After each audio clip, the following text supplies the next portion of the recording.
பிரதமர் மோடி அரசுமுறை பயணமா இலங்கை போறாரு. அங்க நிறைய ஒப்பந்தங்கள் கையெழுத்தாயிருக்கு.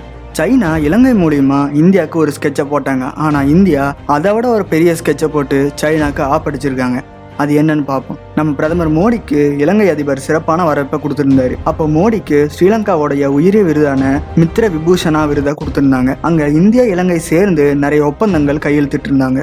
அதுல குறிப்பா கிழக்கு இலங்கையில் இருக்க திரிகோணமலை நகரத்துல சாம்பூர் சோலார் பவர் பிளான்ட் சூரிய ஒளி திட்டத்துக்கு ஒப்பந்தம் போட்டிருக்காங்க. அது கூட பாதுகாப்பு ஒப்பந்தமும் போட்டிருக்காங்க. ஏற்கனவே இலங்கையோடைய கடல் பாதுகாப்புக்கு இந்தியா டார்னியர் 228 விமானத்தை கொடுத்திருந்தாங்க. இந்திய பெருங்கடலை பாதுகாக்க ரெண்டு நாடுகளும் சேர்ந்து கடற்படை பயிற்சி அப்புறம் ராணுவ ரீதியான பல உதவிகளை செய்ய ஒப்பந்தம் போட்டிருக்காங்க. சரி, சைனா ஸ்ரீலங்கா மூலியமா இந்தியாவுக்கு என்ன பிரச்சனையை கொடுக்குறாங்க? ஸ்ட்ரிங் ஆஃப் பேர்ல்ஸ்ங்கிற ஸ்ட்ராட்டஜி யூஸ் பண்ணி இந்தியாவுக்கு மிகப்பெரிய அச்சுறுத்தலை கொடுத்துட்டு இருக்காங்க. சைனா ஒரு நாடு தன்னோட கைக்குள்ள கொண்டு வர அந்த நாட்டுக்கு திருப்பி தர முடியாத அளவுக்கு கடனை கொடுத்து அதுக்கு பதிலா குறிப்பிட்ட விஷயங்களை கேட்பாங்க.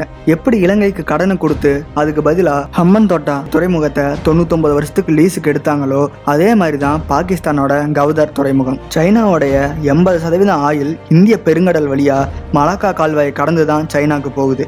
இந்த பாகிஸ்தான் இலங்கை மாதிரியான நாடுகள்ல தன்னோட ஆதிக்கத்தை செலுத்தி தன்னோட கப்பல் சேஃபா சைனாக்கு வர பிளான் போட்டிருந்தாங்க. போன வருஷம் சைனா தன்னோட உளவு கப்பலை இந்தியாவை வேவு பார்க்க இலங்கைக்கு கொண்டு வந்தது பார்த்தோம். அது மட்டும் இல்லாம இந்தியாவுக்கும் சைனாக்கும் போர் வந்தா இலங்கையோடைய இந்த பேஸை யூஸ் பண்ணி இந்தியாவுக்கு மிகப்பெரிய அச்சுறுத்தலை கொடுக்கறதுக்கான வாய்ப்புகள் இருக்கு. ஆனா இப்ப இலங்கையோட அதிபர் இந்தியாவுக்கு ஆபத்து வர மாதிரி எந்த செயலையும் இலங்கை செய்யாதுன்னு சைனாவை குறிப்பிட்டு சொல்லியிருக்காரு. அது மட்டும் இல்லாம சைனாவோட இன்வெஸ்ட்மெண்ட்டை விட இந்தியாவோட இன்வெஸ்ட்மெண்ட்டுக்கு முக்கியத்துவம் கொடுக்குறாங்க.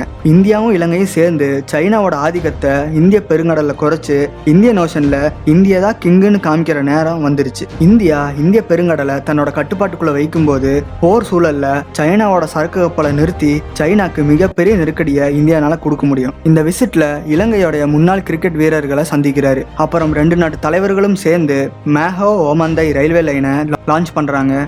அப்புறம் மோடி தன்னோட இலங்கை விசிட்டை முடிக்கிறார். இந்தியா ஸ்ரீலங்கா டீலை பற்றி என்ன நினைக்கிறீங்கன்னு நம்ம ஸ்ரீலங்கன் ஃப்ரெண்ட்ஸ் கமெண்ட்ஸில் சொல்லுங்கள்.